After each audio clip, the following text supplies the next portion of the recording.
Everyone, welcome back to my channel Bhumika's world. আমি ভূমিকা। আজকে আমার যে টপিক ভিডিওর সেটা হলো what is the skill. What is the skill? আমি যখন স্কিল এই শব্দটা তখন শুনেছিলাম, জানি না কজন রিলেট করতে পারবে। প্রত্যেকের চিন্তাধারা যেহেতু আলাদা,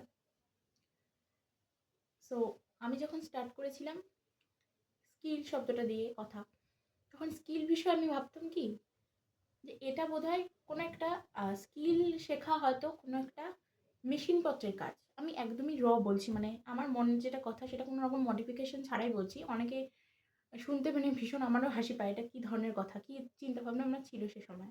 কিন্তু আমি এটাই ভাবতাম। আমি ভাবতাম স্কিল মানেই হয়তো কোনো একটা মেকানিজম, মানে কোনো একটা কিছু টেকনোলজি, টেকনোলজিক্যালি ফর্ম করা, টেকনোলজিটাকে শেখা, ঠিক আছে, সেটাকেই বোধহয় স্কিল বলে আমি ভাবতাম। কিন্তু স্কিল শব্দটা কি সেটা আমার একজন ভীষণ ভালো টিচার আমাকে পরে বোঝায় সেটা, এবং আমি তার কথা থেকে যতটা যা বুঝতে পারি সেটাই আমি আমার মতো করে শেয়ার করছি। আবারও বলছি, প্রত্যেকের ধারণা আলাদা। তো যদি আমারটা একটু অন্যরকম লাগে বা মেন্টালিটিতে ম্যাচ না করে, প্লিজ একটু এড়িয়ে যাবেন, কারণ সকলের মানসিকতা সমান নয়, সকলের চিন্তাধারাও সমান নয়। আমি শুধু আমার কথাটা, আমার চিন্তাধারাটা আমি যতটুকু বুঝেছি সেগুলোই সব ভিডিওতেই শেয়ার করি, আজকেও তাই করব। সো স্টার্ট করি এবার। স্কিল বলতে সেদিন আমাকে ওই যে স্যারটা যা শিখিয়েছিল বা বুঝিয়েছিল, সেটা হলো স্কিল অলওয়েজ আসে প্র্যাকটিস এবং নলেজ, মানে এক্সপিরিয়েন্স কিছুটা, সেখান থেকে স্কিল আসে। স্যার আমাকে একটা উদাহরণও দিয়েছিল খুব সহজভাবে বোঝার জন্য, যে এই উদাহরণটা আমরা সবাই খুব ইজিলি কানেক্ট করতে পারি নিজেদের সাথে। সেটা হলো, ধরুন বিরিয়ানি আপনার এলাকাতে, যেহেতু বেশিরভাগ মানুষই বিরিয়ানিটাকে ভীষণ পছন্দ করে, লাইক করে, তো বিরিয়ানি নিয়েই কথাটা। ধরুন আপনার এলাকাতে বিরিয়ানি বানাতে, বিরিয়ানি আপনি খেতে ভালোবাসেন, আপনার এলাকাতে ৩-৪টে দোকান আছে। এবার আপনি যেহেতু বিরিয়ানি খেতে ভালোবাসেন, আপনার মোটামুটি ৩-৪টে দোকানে যদি বিরিয়ানিটা টেস্ট করা থাকে, স্বাদটা আপনি জানেন। এবার তার মধ্যে থেকে হয়তো একটা দোকান ভীষণ ভালো বানায়, মানে ভীষণ বিরিয়ানির টেস্টটা হয়তো বাকি ৩টে দোকানের থেকে সম্পূর্ণ ডিফারেন্ট, এবং তার মধ্যে একটা, আপনার মনে হয় খেয়ে যে একটা জাদু আছে। এবার যার এটা দেখে মনে হয়, এবং দেখা গেল বেশিরভাগ মানুষের খেয়ে তাই মনে হচ্ছে যে হ্যাঁ, ওই লোকটার দোকানের বিরিয়ানিটা সবচেয়ে বেস্ট, সবচেয়ে সেরা।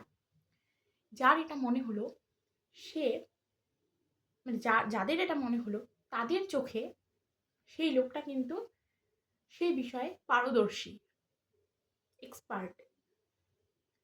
এবার সেই লোকটার এই এক্সপার্টিস এটা কিন্তু একদিনে আসেনি।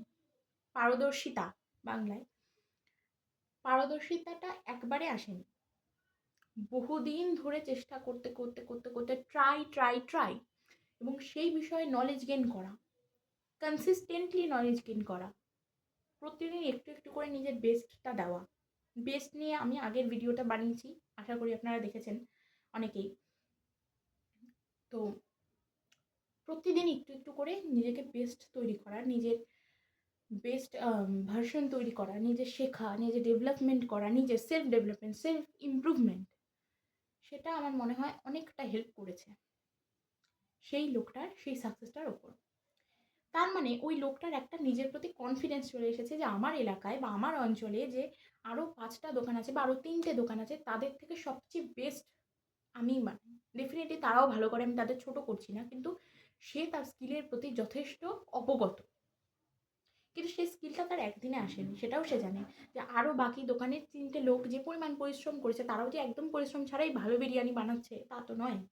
তাদেরও ডেফিনেটলি বিক্রি হচ্ছে এই কারণে যে তারাও পরিশ্রম করেছে, কিন্তু সেই লোকটা কোথাও না কোথাও আলাদা, কারণ সে নিজের মতো করে চেষ্টা করেছে সবসময় সেই বিরিয়ানিটাকে মেক করার, বিরিয়ানিটাকে তৈরি করার, নিজের বুদ্ধি, নিজের নলেজ, নিজের এক্সপার্টিস, আইডিয়া, এগুলোকে পুঙ্খানুপুঙ্খভাবে তৈরি করা। তো এটাকেই বোধহয় বলে এক ধরনের স্কিল। অন্তত আমি সেই দিনের কথা থেকে যেটা বুঝতে পারি সেটাই এক ধরনের স্কিল।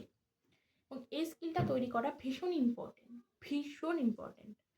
এবং এটা আবারও বলছি, একদিনে আসে না, প্রত্যেক দিন একটু একটু করে ইমপ্রুভমেন্টে নিজের, ওই আবার বলছি যে ওই যে বেস্ট ভার্সন যেটা বেস্ট বলে কিছু হয় না, নিজে যতটা পারছো বেটার করো। হয়তো তুমি যেটাকে বেস্ট ভাবছো তাকে টপকে তুমি উপরে চলে গেলে, সেটা একদিনে সম্ভব নয়।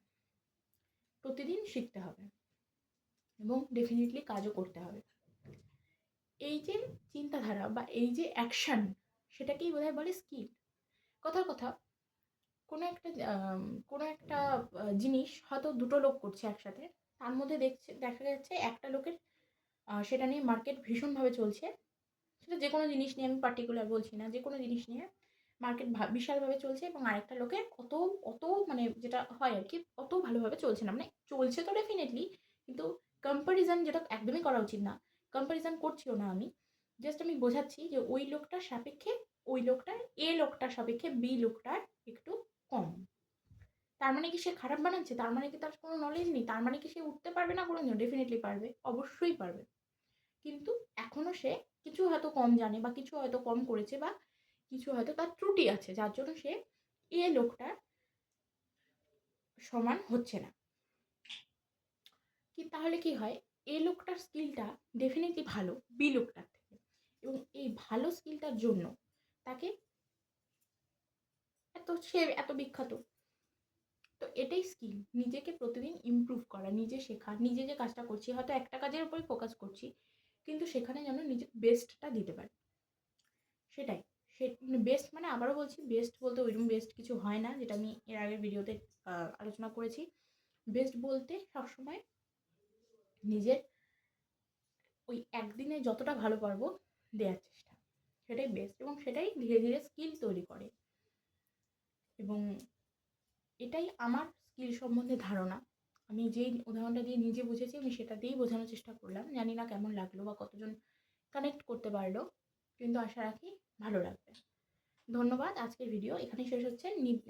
নেক্সট কোনো ভিডিওতে অবশ্যই দেখা হবে। ধন্যবাদ।